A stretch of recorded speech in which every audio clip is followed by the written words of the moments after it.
C'est le retour. Après une dizaine de minutes de pause, on va tout à l'heure parler du Togo, mais avant, on revient quelques moments donc, sur la République démocratique du Congo qui nous occupait avant la pause. Cette enquête menée par un consortium de journalistes intitulé Congo Hold Up et le nom de l'ancien président Joseph Kabila revient comme ayant piloté.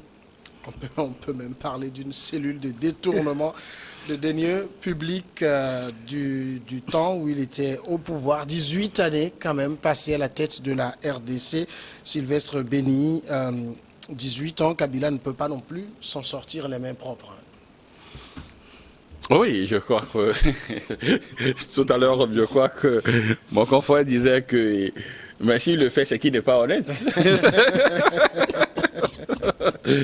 Non, oui, vous savez, le pouvoir est ce qu'il est et on ne peut pas quand même passer 18 années à la tête donc, du pays et sortir encore miséreux. Et ça, je crois que celui qui le fait, bon, il faudrait qu'on soit Saint-Thomas pour voir. Hein.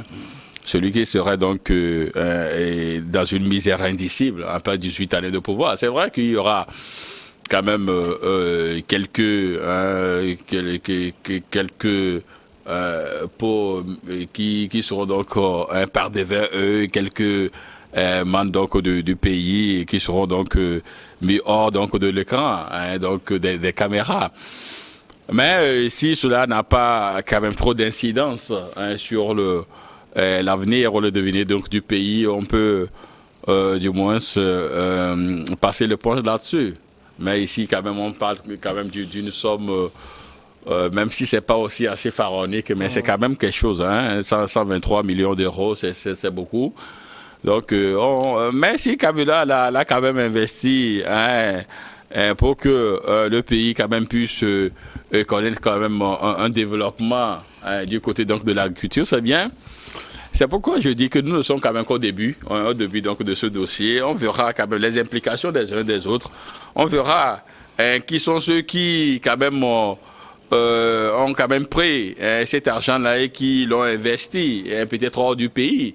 Mais c'est à ceux-là quand même qu'on doit être beaucoup plus rigoureux avec eux parce que vous savez, il y a des gens qui achètent donc beaucoup donc de châteaux de l'autre côté, hein, et des millions qui dorment donc dans les paradis fiscaux et après leur décès, puisqu'on n'en sait pas grand-chose hein, sur cela, et puis ça devient aussi la propriété donc de ceux qui pensent qu'ils sont quand même des voleurs, mais bon, eux ils ont quand même accepté donc garder l'argent des voleurs, donc ça veut dire que normalement eux tous sont quand même complices de la situation. Donc Kabila, mais est-ce que lui aussi il aura encore envie donc de revenir? Après 18 années passées donc à la tête du pays. Donc on laisse Kabila tranquille, mais si c'est autour d'eux que des gens s'agitent, hein, ne serait-ce que pour trouver un peu l'eau, hein, trouver un peu la tranquillité donc de Tshisekedi. Vous savez, un État, c'est un État, un président, c'est un président. Donc il peut décider donc de les coffrer. Il va quand même leur coller quelques étiquettes là et les coffrer. Mais si on laisse aussi Tshisekedi tranquille, eux aussi ne veulent pas quand même lui mettre un peu de sable dans son gari. Je crois qu'eux aussi vont dormir en paix. Mais bon, s'ils veulent le gêner, bon, ils seront derrière les barreaux et personne ne bronchera. Voilà. Il faut laisser l'ancien président tranquille au nom de la stabilité politique. Il faut le laisser tranquille au nom ou pas de la stabilité politique. Parce qu'au Zaïre, au Congo, le voleur de 138 millions est un voleur de menu frétin. C'est un bon voleur. C'est un petit voleur. Et surtout, quand il investit l'argent là au Congo, il devient un bon voleur. Tout le monde le sait. Tshisekedi, on n'a pas la preuve qu'il est derrière la cabale. On n'a pas la preuve. Mais moi, je serai à sa place, si je crains pour mon second mandat, j'aurais fait un peu attention à Fayoulou, mon adversaire des dernières élections. Il y a Bemba. Il y a Katumbi, même si on est en train de lui chercher des poux dans la tête sur une histoire de nationalité, d'origine, de tout, ce qui est foncièrement malhonnête et va nous amener dans les histoires de l'ivoirité qui a mis le feu aux poudres en Côte d'Ivoire. Il y a beaucoup de candidats qui risquent de faire mal à Tshisekedi. Quant à Kabila, effectivement, après 18 ans, mais le problème, c'est qu'il est très jeune.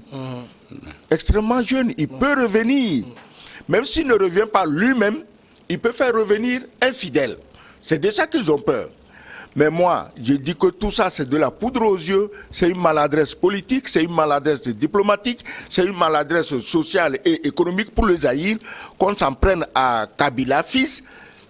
Et quand vous entendez des médias stipendiés d'habitude comme les RFI qui parlent de hold-up, en France, il y a plus de voleurs que 138 millions de dollars.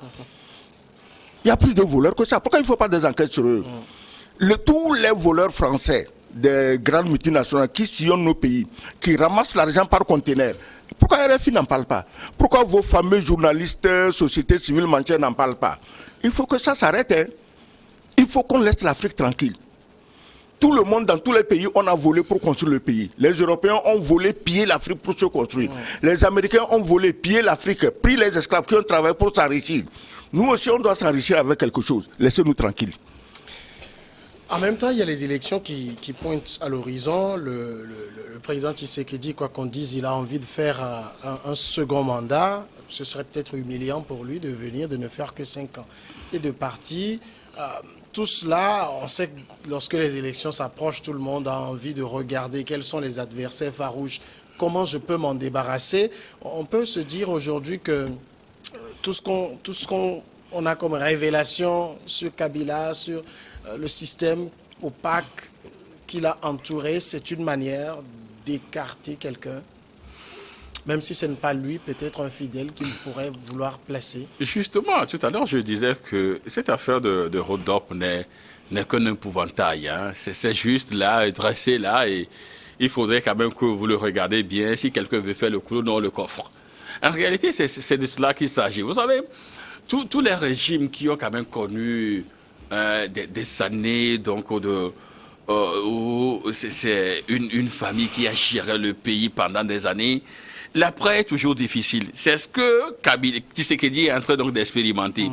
Maintenant, comme lui aussi tient donc à un second mandat, il peut déjà donc poser les balises autour donc de ceux qui sont susceptibles donc de lui causer donc des ennuis. Oui. Voyez-vous, donc c'est pourquoi je dis que même si je ne vois pas un certain Joseph Kabila succéder donc à Tshisekedi dans les conditions que nous avons actuellement, peut-être qu'un fidèle est en train donc d'agiter l'eau, de trouver l'eau, ne serait-ce pour revenir.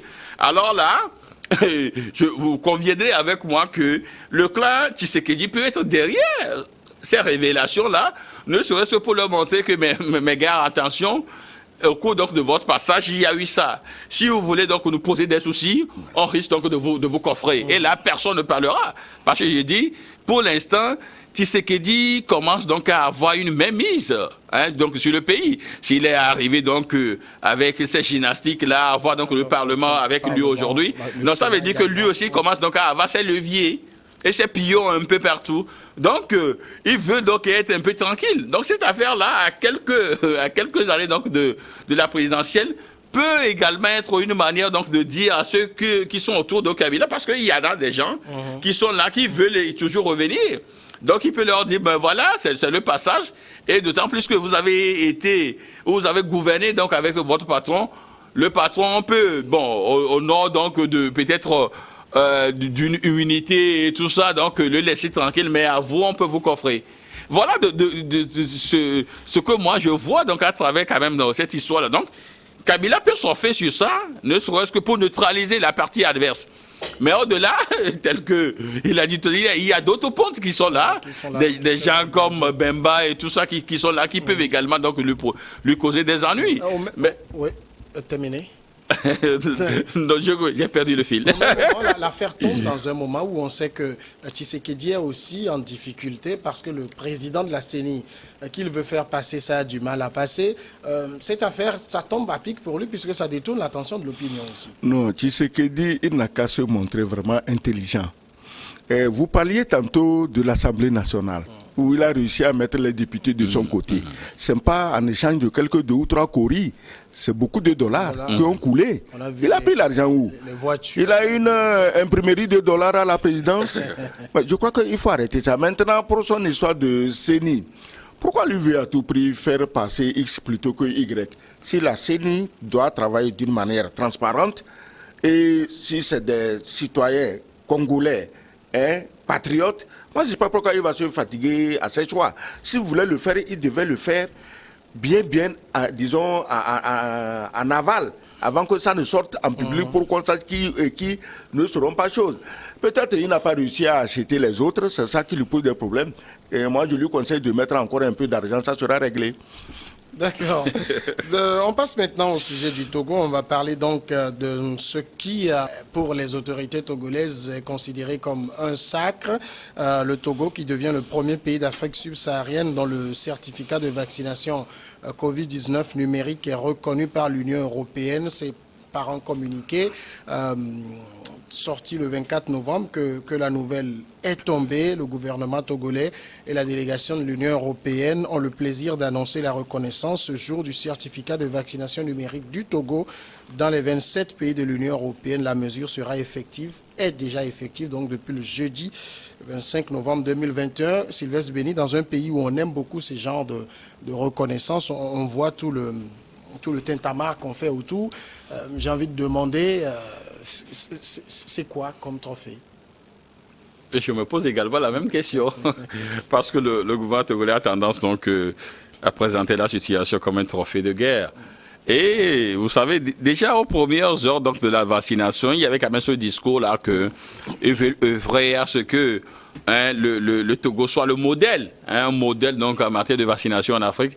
Aujourd'hui, si au-delà de l'Afrique, ils ont du moins c'est la bénédiction donc de l'Union européenne où le pass vaccinal donc est accepté donc au sein donc des pays de l'Union européenne. Bon, en réalité, c'est ce que le Togo voulait. Donc ils l'ont eu et voilà, vous avez vu même les termes utilisés pour le plaisir donc de, vous voyez, donc ils sont fiers, ils sont frais, mais il faut également le reconnaître que au tout début de la pandémie, le pays a fait quand même assez d'efforts. Ça, il faut le dire. Le gouvernement a fait quand même des efforts pour en arriver là. Même si on peut trouver quand même quelques failles dans la riposte, on peut quand même dire que oui, voilà, c'est là où ils veulent venir, puis ils l'ont eu. Maintenant, si vous souhaitez que je puisse quand même revenir sur au moins la gestion donc de la riposte au pays. Là, je crois que je trouverai beaucoup à dire parce que... Je pense qu'on aura le temps de revenir sur cet aspect. C'est important quand même de revenir là-dessus parce que... En même temps, Sogoyo Kegewe, on a comme l'impression qu'il y a comme un concours à qui vaccine mieux. Écoutez, vous avez dit tantôt que le Togo utilise ça comme un trophée. Non, ce n'est pas comme un trophée, c'est un vrai trophée. Parce que c'est une guerre contre une pandémie. Et que vous le vouliez ou non, le regard des autres compte plus que votre regard. Vous avez beau dire, j'ai vacciné mes populations, tu vas à l'aéroport, tu veux aller à Paris, tu veux aller à Berlin, en Espagne, partout en Europe, en Italie, et on te dit que ton vaccin là-bas, ça ne vaut rien. C'est arrivé à des voyageurs. Maintenant que l'Union européenne dise que nous avons constaté vos efforts et que désormais votre vaccination est valable pour vos citoyens pour venir, mais ces voyages, cette facilité qui est ainsi offerte, ce n'est pas pour le président, ce n'est pas pour le ministre de la Santé, ce n'est pas pour EU et les autres qui jettent, il s'appelle quoi, le colonel là, non, le colonel. Djibril. C'est pas pour eux, c'est pour tous les Togolais. Surtout. Déjà, il y a combien de Togolais qui vont en Europe? Ils sont nombreux. Samuel, faut pas dire ça. Ils sont nombreux. Ils sont nombreux. Qui vont en Europe? Mais bien sûr, va à l'aéroport un soir. Je reviens de l'aéroport, mais va à l'aéroport un soir. Tu verras que beaucoup de nos frères vont en Europe. Pour les affaires, pour ceci, pour cela. Et c'est un soulagement pour eux. Bon, pour moi qui suis dans mon petit coin à Gouenivé et qui ne vais plus à l'aéroport, peut-être ça ne me dit rien. Mais si j'avais programmé un voyage et qu'une telle nouvelle tombe, c'est un trophée, moi je vais danser. Donc, le trophée de la victoire, parce que c'est le prix de beaucoup de sacrifices des Togolais. C'est la victoire de Victoire Dogbe. Non. Ce n'est pas la victoire de Victoire Dogbe. Victoire Dogbe travaille pour les Togolais. Elle ne peut se sentir victorieuse que si les Togolais en tirent satisfaction. Voilà une nouvelle quand même qui donne satisfaction à tous les Togolais, surtout ceux qui voyagent. Et comme celui qui ne voyage pas a toujours un parent, un ami qui voyage, donc tous les Togolais sont concernés. Maintenant, reconnaissons que c'est au prix de beaucoup de sacrifices que les Togolais dans leur ensemble ont consenti. Il serait bon quand même d'adresser une motion de félicitations à tous les Togolais parce que c'est parce que nous avons accepté, la population a accepté que nous avons atteint ce taux de vaccination qui a donné satisfaction à nos partenaires européens pour reconnaître notre vaccination. Voilà. Il est écrit dans le communiqué que le gouvernement a en effet mis en place une stratégie de vaccination efficace de la population qui place le Togo au rang des pays les mieux vaccinés de la sous-région. En effet, plus d'1 million de personnes, soit 25% de la population togolaise, se sont déjà enregistrées sur la plateforme numérique d'enrôlement et de suivi des personnes vaccinées, la plateforme mise en place dès le démarrage de la campagne de vaccination. Donc il y a des efforts.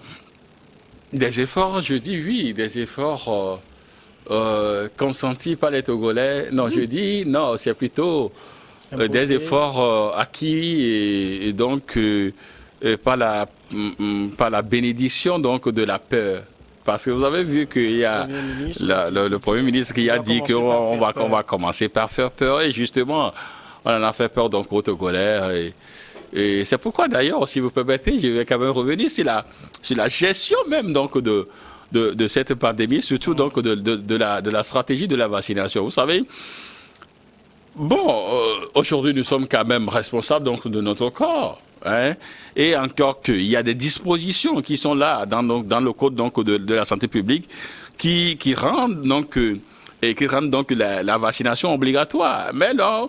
Mais bon, on prend un communiqué, on dit que non, que voilà, quoi, que la vaccination n'est pas obligatoire. Mais de l'autre côté, on dit que pour accéder à tel bâtiment, vous devez l'avoir. Donc ça veut dire que subtilement, donc la vaccination est rendue obligatoire par les Togolais. Et puis il y a de la peur, tout cela qui est donc mise en jeu. Maintenant, il y a également un phénomène tout à l'heure avec qui commence déjà demain, donc le 3 où on dit. Parce que s'il n'y a pas de communiqué aujourd'hui, donc ça veut dire que déjà demain, avant donc que tu ne rentres dans une église, tu dois monter donc le passe vaccinal avant d'y accéder. C'est là où je me dis que ces genres de décisions, par exemple, donc vont donc aux antipodes. Donc ce que veut quand même les Togolais, parce que et je faisais la dernière fois juste un calcul, je me dis que si toi, par exemple, tu as un certain nombre de pathologies qui ne te permettent pas donc de te vacciner parce que la Cour constitutionnelle avait dit quand même qu'il peut y avoir aussi des gens qui auront donc des dérogations spéciales de ne pas se vacciner. Donc toi, tu es obligé de faire quoi? De faire donc le test PCR. Mais on sait que le test PCR donc dure, au Togo, ça fait 72 heures. Le test PCR, c'est à 25 000 francs CFA. Supposons que je prends et le chrétien et le musulman. Le vendredi, tu montes le test PCR. Donc ça veut dire que tu l'utiliseras le vendredi, le samedi et le dimanche. Ça fait 25 000. Si dans la semaine, tu veux aller encore... Je pense que les 25 000, c'est pour les voyageurs. Et sur le territoire, c'est combien? 25 000, il me semble. Le pass vaccinal? Mais le 25 000, c'est pour les voyageurs, ceux qui doivent quitter le pays.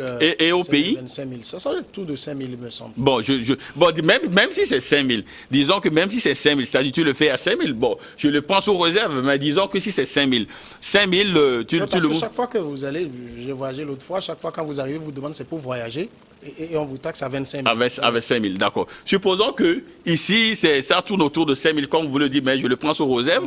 Donc, tu fais un test PCR à 5 000 donc, pour 3 jours. Donc, ça veut dire que dans la semaine, si tu dois aller peut-être à la messe ou à la mosquée et sur les 7 jours, donc ça veut dire que tu vas dépenser au moins 15 000 par semaine. 15 000 par semaine, donc pour accéder, donc 15 000 par semaine, fois 4 semaines, faites le calcul, fois 1 an, faites le calcul. Oh, aujourd'hui, on sait que donc le pouvoir d'achat au Togo est relativement faible. Donc, quel Togolais qui peut quand même sortir 15 000 fois par semaine pour faire le test PCR, juste pour aller donc et aller se prier ou avoir donc accès à la mosquée. Vous voyez, donc ce genre de choses aujourd'hui, je me dis que c'est trop demandé donc à une population qui est aujourd'hui pratique financièrement sur les rotules, parce qu'on sait qu'avec l'avènement donc de la Covid, les contraintes qui ont été imposées donc aux commerçants, surtout à la petite, à la veuve qui vend donc du corps au bord de la voie. Vous voyez, donc il a fallu même que le gouvernement, parce que le gouvernement est conscient de la situation, et ils ont quand même proposé donc non-vici. Mais aujourd'hui, non-vici ne marche pas. Donc vous voyez, il y a tellement de choses qu'on demande à la population qui ma foi, c'est trop demandé. Monsieur Béni. Oui, monsieur Segoyo. Aucun Togolais n'a 15 000 francs par semaine. Oui. Moi-même, je ne les ai pas. Oui. Le vaccin coûte combien? Ça coûte combien? Ceux qui vont se faire vacciner, ça coûte Non, c'est gratuit. Combien? C'est gratuit.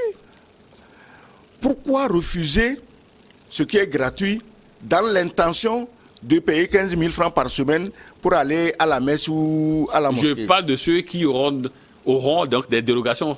Non, écoutez ceci. Je parle de ceux qui auront des dérogations. Écoutez ceci. Moi, je voudrais qu'on parle de cette maladie loin des considérations politiques. Justement. C'est le mélange de la politique qui amène à des raisonnements un peu tordus, excusez-moi le terme.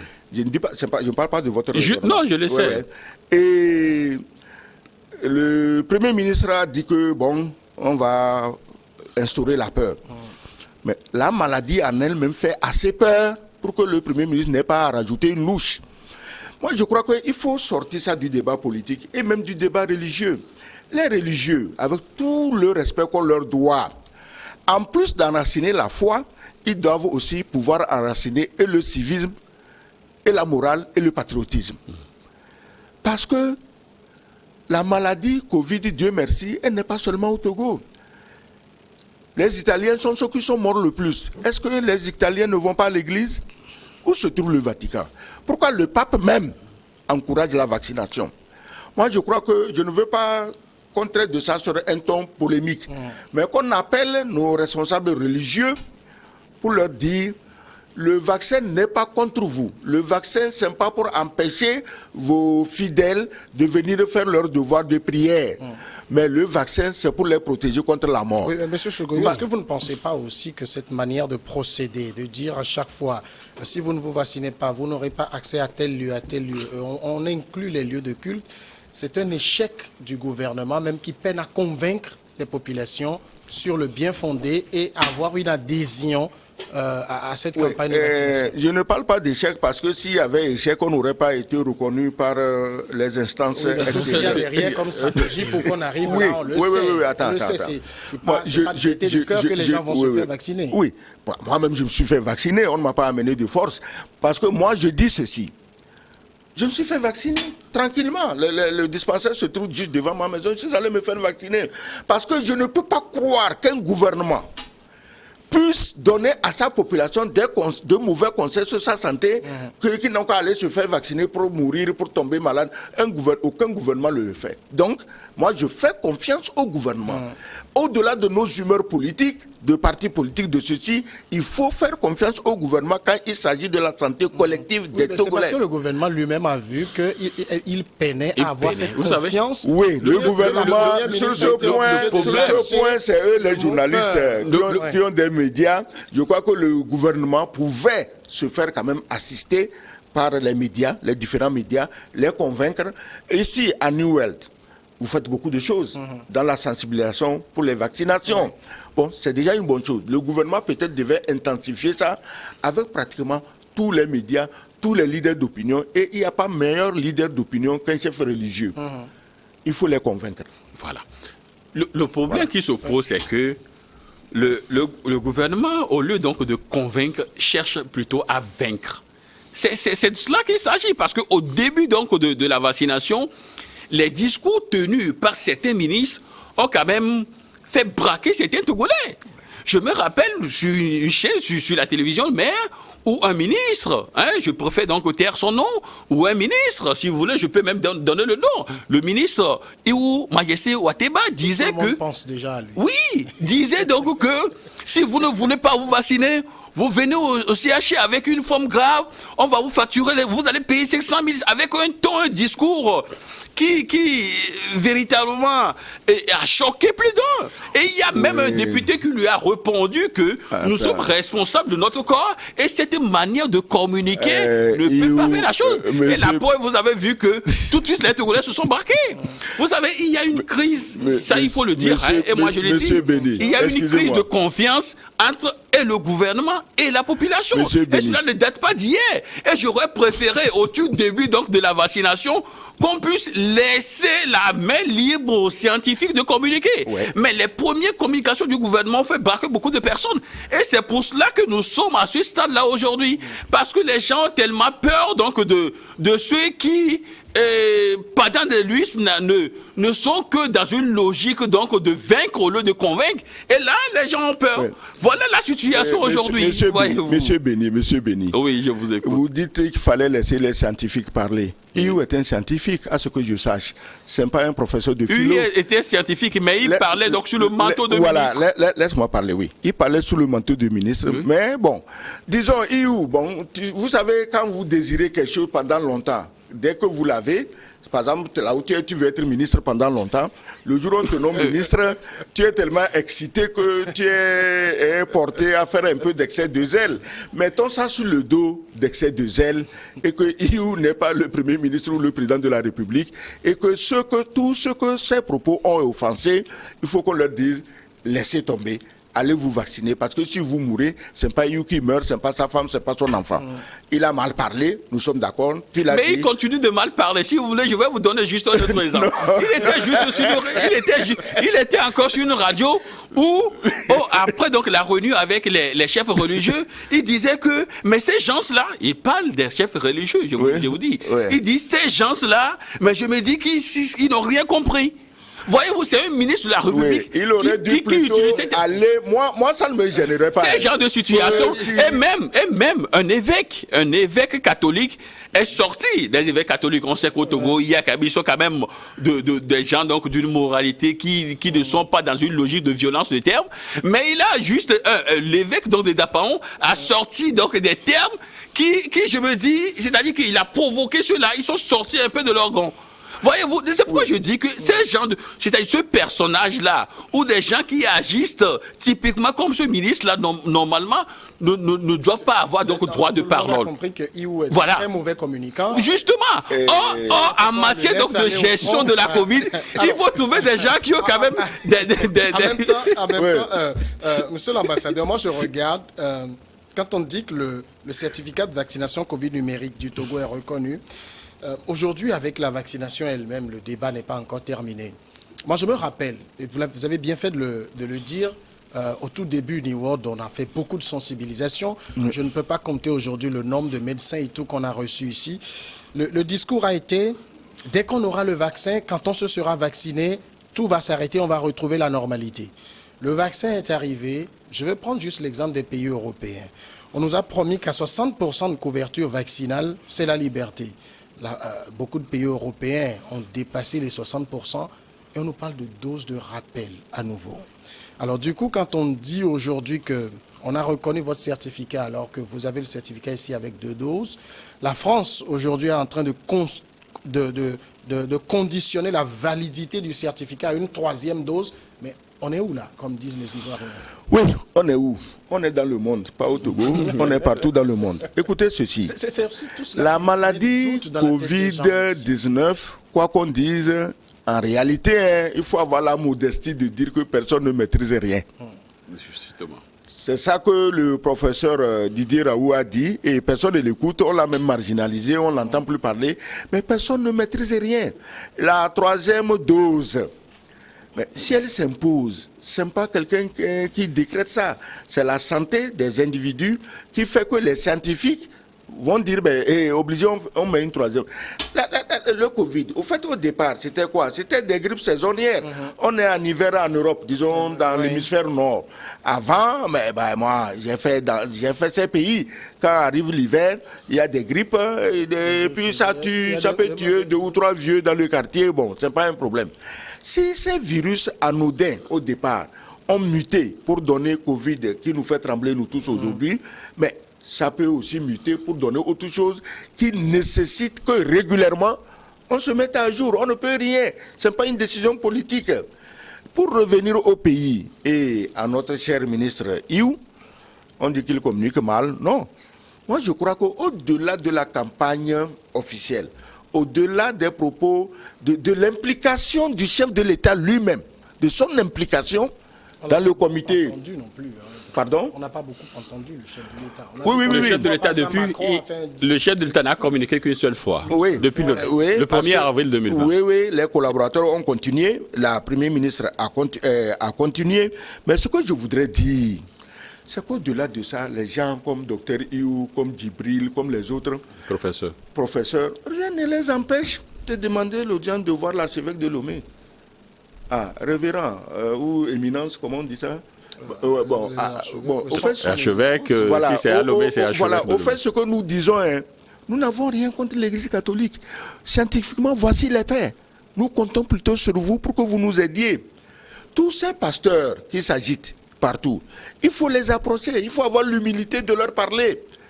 Parce que si vous ne leur parlez pas, ils vont se braquer. Si vous parlez, moi, je suis chez moi, on a parlé, j'ai entendu. Mais si j'étais archevêque ou imam, je dirais que mais les gens là quand même, s'ils me prenaient au sérieux, quelqu'un serait venu me voir. Il ne faut pas hésiter à aller, à approcher les gens pour leur parler. Le gouvernement, tout ce comité scientifique, ils ne veulent qu'une seule chose, c'est la santé de tous les Togolais. Mais il faut le faire avec la manière. Voilà, il faut le faire avec la manière. Je suis d'accord. Parce que je disais tout à l'heure qu'on a réuni donc les chefs religieux, c'est-à-dire les évêques, les imams et tout, au cours d'une réunion. Ouais. On a échangé avec eux. Mais le discours, tout à l'heure je disais qu'ils cherchent plutôt à vaincre au lieu de convaincre. Le discours c'est que, vous acceptez donc la vérification donc, du pass vaccinal à l'entrée des églises ou on ferme les églises. Et qu'est-ce que les évêques ont dit? Si ça n'est ainsi, nous voudrons bien voir les églises fermées. Vous voyez, donc ça veut dire que le message n'est pas passé. C'est pas bien dit. Vous voyez, ça veut dire que le message n'est pas passé. Et plus tard, sur une radio, quand un ministre s'apprend donc à ses chefs religieux en disant que ces gens-là, mais quand même, il parle des autorités morales, mais quand il dit ces gens-là, je me dis qu'ils n'ont rien compris. Ça veut dire que aujourd'hui, ces personnes-là ne sont pas quand même les mieux, ou les personnes donc qui doivent donc communiquer sur la gestion de la Covid. Mais pourtant, c'est eux qu'on envoie toujours. Mais vous verrez que les gens vont se braquer. Et c'est ce que nous observons aujourd'hui. Il y a des gens, c'est-à-dire que l'endroit donc du vaccin est juste à 2 pas donc d'une maison, mais ils refusent donc même de regarder s'il y a donc des gens à côté d'eux. Voyez-vous? Il y a d'autres aussi qui ont l'impression qu'au Togo on en fait un peu trop, comme si j'ai envie de dire le virus est une fabrication togolaise. Il y a un nom qu'on donne à ça, comme si c'est au Togo qu'on l'avait découvert.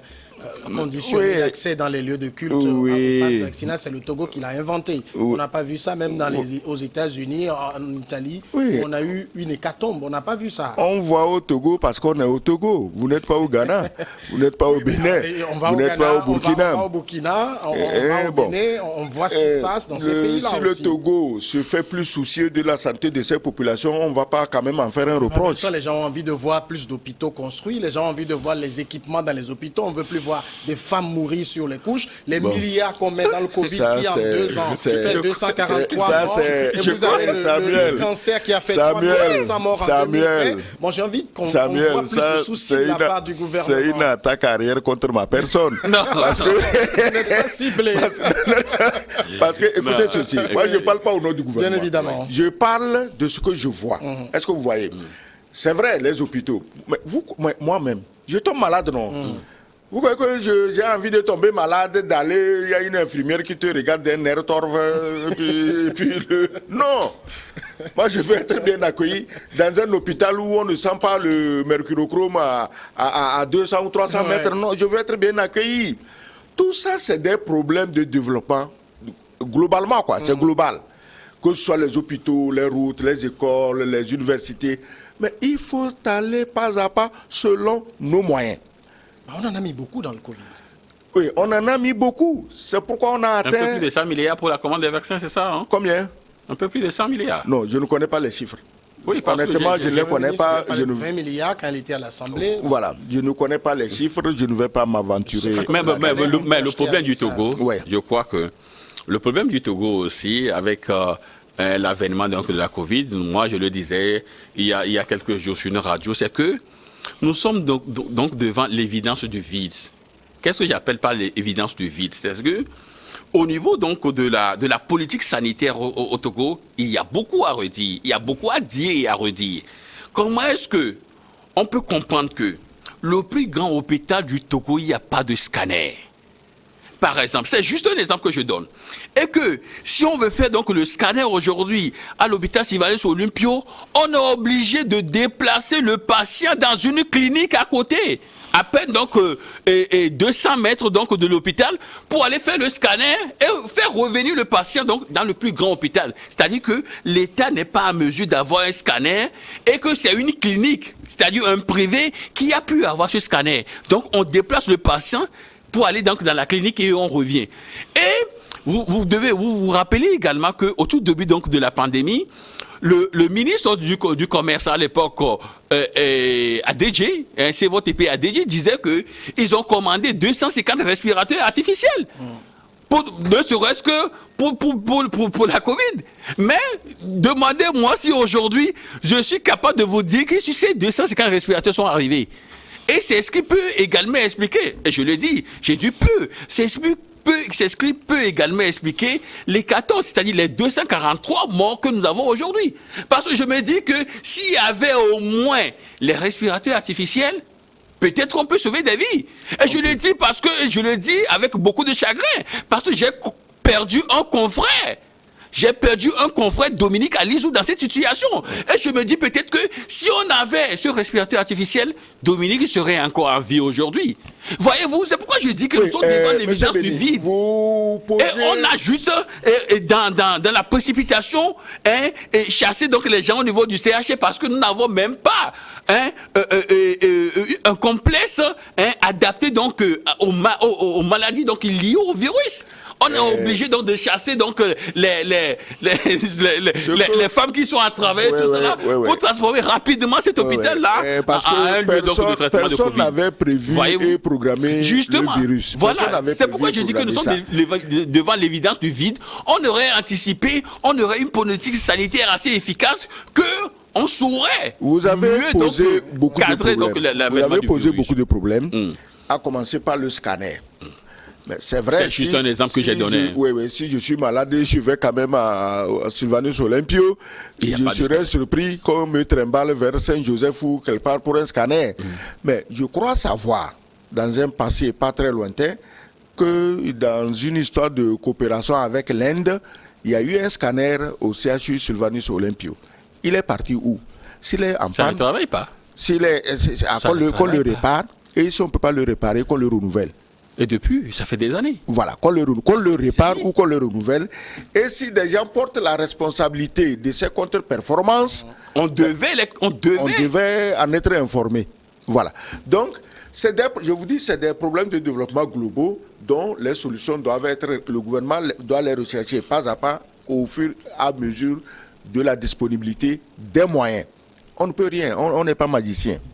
Et normalement, le gouvernement doit travailler là-dessus. Par exemple, je prends donc nos amis, nos frères et sœurs donc, du nord du pays.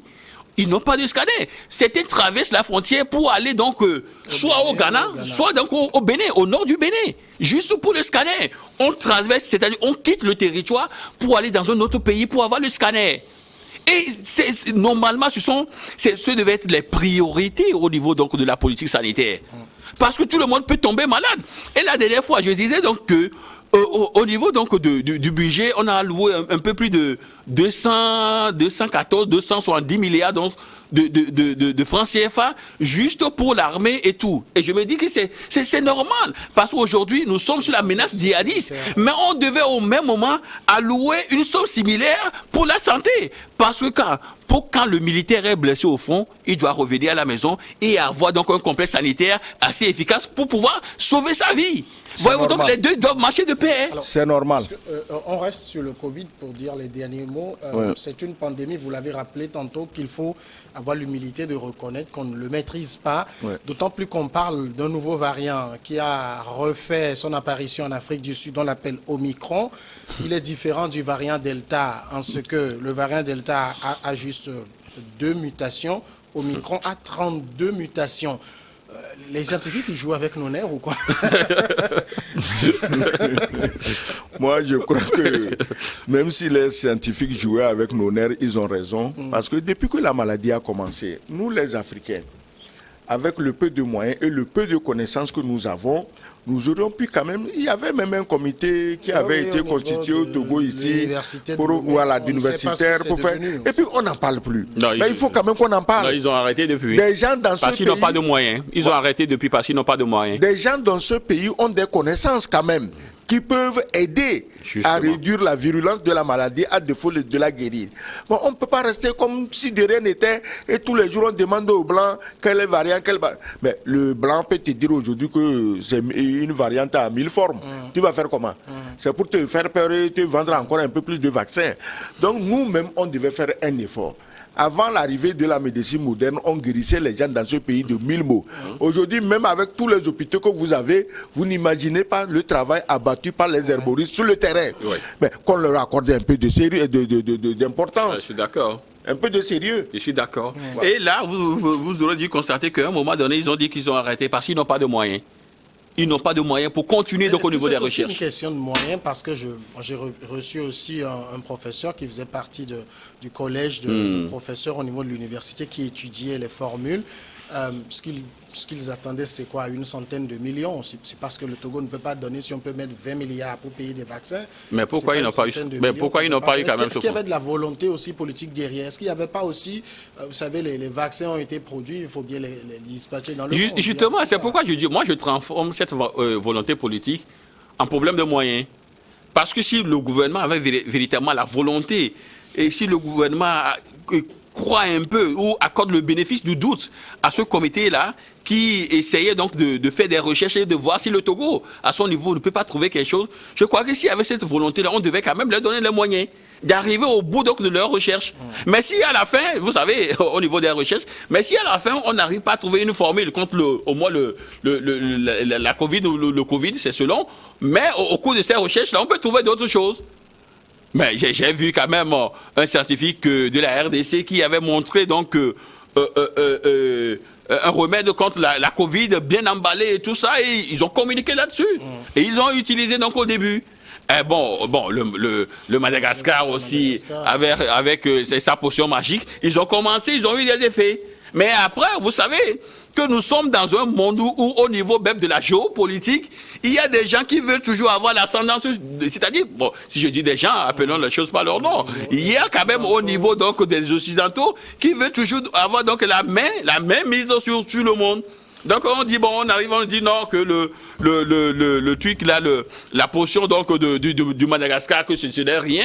Mais demandez aux scientifiques, dans le protocole togolais, ils m'ont dit que ça, ils l'utilisent donc au 3e niveau. C'est-à-dire le Togo l'a utilisé, la potion donc du Madagascar. Le Togo l'a utilisé. Il y a même un Béninois ou Burkinabé. Quand les Occidentaux nous disent que... Le Béninois... Justement, mais pourquoi est-ce qu'au niveau de l'Afrique, on ne peut pas faire la promotion donc, de ces produits-là et voir ce que ça peut donner? Je vais te répondre. Les Africains, vous savez, ils sont tellement complexés. Depuis le temps de l'esclavage, on a tourné leur cerveau comme ça. Si on amène un médicament, tant qu'on ne dit pas que c'est le blanc qui a fait, l'Africain, même le malade, même ne le prend pas au sérieux. Donc, oui, c'est un complexe qu'on a cultivé depuis longtemps. Et je crois quand même qu'aujourd'hui, les gens sont assez ouverts, assez instruits pour se guérir de ce complexe. Sinon, mon ami Béni, là où tu es assis là, si on met 2 vaccins ici, on dit ça c'est un Togolais, ça c'est un Français, tu vas prendre le Français. Le complexe est resté. Mais il faut travailler quand même à sortir. J'ai aussi une dernière question. C'est vrai qu'on n'est pas scientifique autour du plateau, on ne fait pas de la science, on est journaliste, mais comment on fait pour que des pays qui sont supposés avoir atteint le taux de couverture vaccinale connaissent encore de nouvelles vagues? Et ça n'interroge personne.